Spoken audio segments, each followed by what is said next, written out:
RedLight Fall is a story about a person navigating through the troubles of life with essentially mental illness.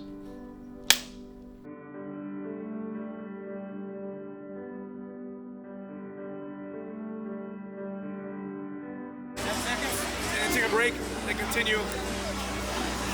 And then we're good after that. Action. Stay with him. All right, gentlemen, walk in. It just disappeared. We're all made guys here. I don't know how to restaurant. RedLight Falls, scene 1, take 6. RedLight Falls, scene 1, take 7. Yeah, you already. RedLight Falls, scene 1, take 5. Santino. Yo. Let me know if you need some lines, okay? Yes, I'll call lines. Okay, I'm in.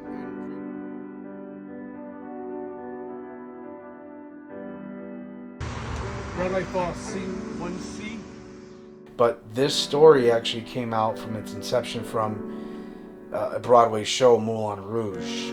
So when I was watching it in the Broadway show over in New York, me and my wife, Monica, I kept asking her, I said, what happens if Christian was not like all the way there, you know? And what happens if we actually made Moulin Rouge kind of like realistic? At the same time, you know, movies from the 70s that I grew up watching, everything from Panic in Needle Park with Al Pacino, $1 Million, what was it, comedy, King of Comedy, that's a good one, and, you know, Taxi Driver, man, you name it, everything was in there. Red Light Winter, the play. I mean, this was a combination of a bunch of inspirations. I mean, this is what artists do. I give a lot of credit to my musical composer, Matt Bordelon, who did a phenomenal job with the music. I just thought it was phenomenal that he was able to put so much heart, you know, because it's not just about the story itself, but it's the music that really makes this, it enhances the story in itself. Because the music right now, the way it looks, it's phenomenal. It's great. Mm-hmm. They abduct me. Yep, especially with like the sun being where it is right now. You get like some nice reflections off the car. Matt looks really good right there, or you'll look It's funny really good that right the there. movie has something in between there, because, you know, what we see as the cruelty and the idiocy from Angelo might not actually be reality. There might be another side to it. Going back to that last word, stupidity, he's really not a bright character. He really doesn't think through, you know, I think, you know, Ralph is supposed to be sort of the character that we think is the fuck up, but I think Angelo fucks up more. I think he fucks up worse than Ralph, honestly. He really gets... Might have a job for you guys later this week. What kind of job? Pick up some money from a friend. Who's friend? Pete Celerity, Moakley Avenue. Holy shit, that's big time. Pete Celerity, I mean, that guy's serious big time. I mean, I don't know if I can do it. Sure you fucking can. Listen, you drive us, you know, Jose will go break that greaseball's knees, and then we roll out. I don't know, Ange. I mean, this shit's serious big time. He's not smart enough to be the villain or anything complex. I don't know if there's a villain in this story, really, honestly, because the things just sort of happen, and Angelo is a catalyst for a lot of those things, but I don't know if I would call him, the mob, or anybody a villain in the movie. Everyone's just sort of... It's sort of characters just being reactionary to what's happening in those characters' lives, and that's one of the things I like about the movie. I knew a couple people who were just, yeah, don't make very smart decisions, and had aspirations to do things that they had no business getting themselves into. I definitely knew people like that. There was definitely a little bit of me in that when I was a kid. Johnny Boy from Mean Streets comes to mind too. Just someone who's not making good decisions and just keeps making bad decision after bad decision after bad decision. Yeah, definitely.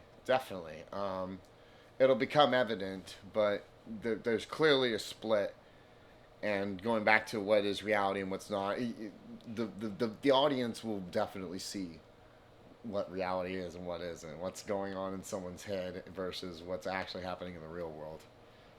It's very entertaining to watch.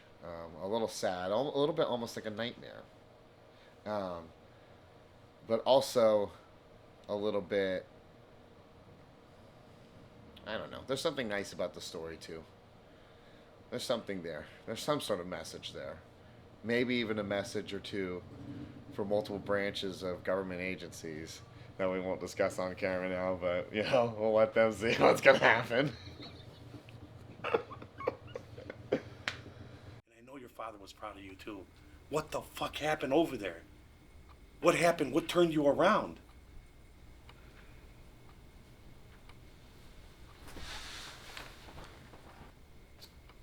It's I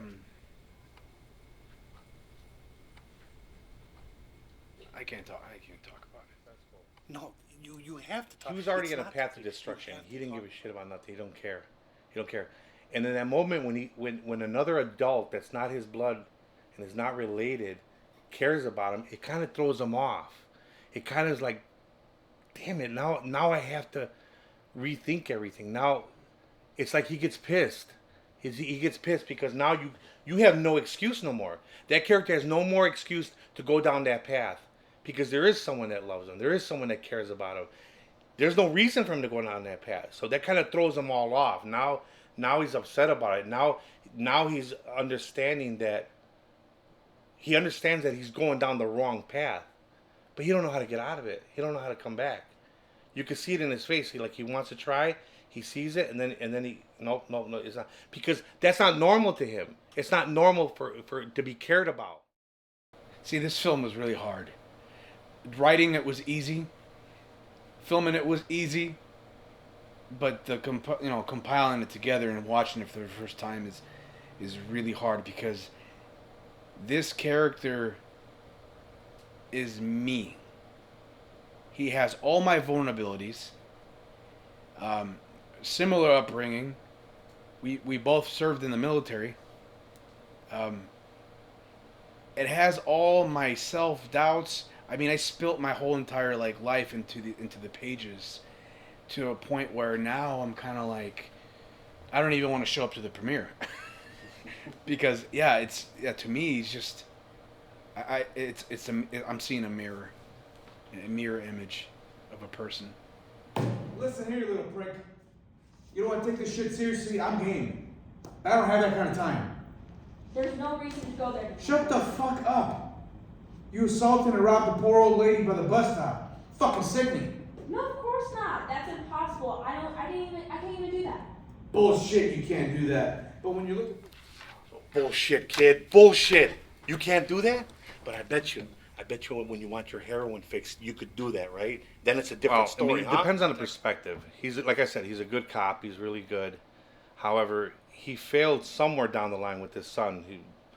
Whether he knew he had a drug addiction or couldn't really control his drug addiction, and at the end of the day, you can't really make someone do something. So to play this character was a little tough because how do you separate from being a cop and being a father, where he kind of dropped the ball on that a little bit, and now he has a chance to try to save this kid who was his own son's best friend from going down the same path that his son went through, almost like trying to make up for what he did wrong with his own son to another human being, Ralphie, it's about time. You said 7:30, right? How's Misty? Misty? Okay. I don't have any judgment, but I mean, I feel that that's automatically a thing, even with Ralph's sake. It's like, oh, he does drugs. He's a drug addict. You automatically have that prejudgment, and you think certain things. Same thing with Viola. You think certain things. She's a prostitute. She's a working girl. She she just has sex for money, and that's all she is. And I feel like that's on a definitive thing, but she's still, you see parts in the movie where she's, you know, talking about her life with Ralph.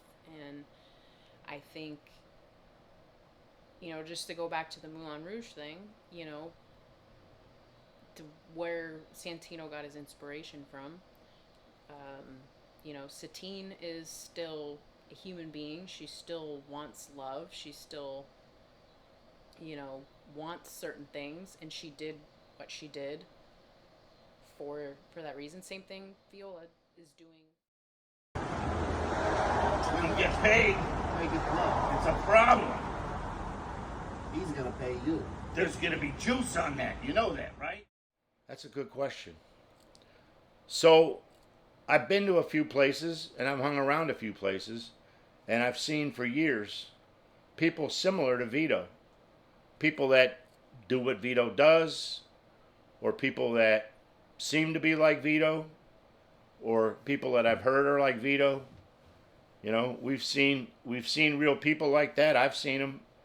You know, we've also seen lots of movies, but you know, I've seen it in real life for years.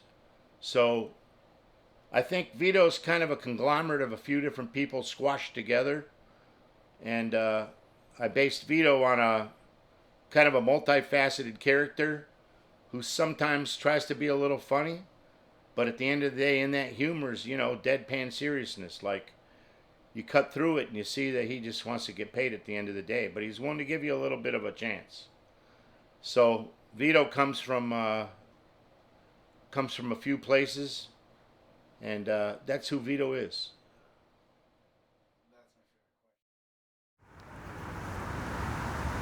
Take 7, action. I got him! Hold. Do it one more time. Right when you say I got him, just go book it. Go. Okay, ready? Yeah. Action. I got him! Well, so I didn't speak in a normal voice. I used a little bit of wasn't easy to do Vito's voice, actually. I took a lot of cough drops and, you know, had a shot now and then. I mean, it was pretty hard physically to do Vito's voice. I mean, I like, you know, accents. I like dialects and all that. His was more like a bullfrog, you know? And I don't do bullfrog very often, so that was fun, you know? And so this frog walks into a barbecue place, speaking of which, and he decides to order some barbecue. So what's a frog's favorite barbecue? Ribbits. All right, thank you very much.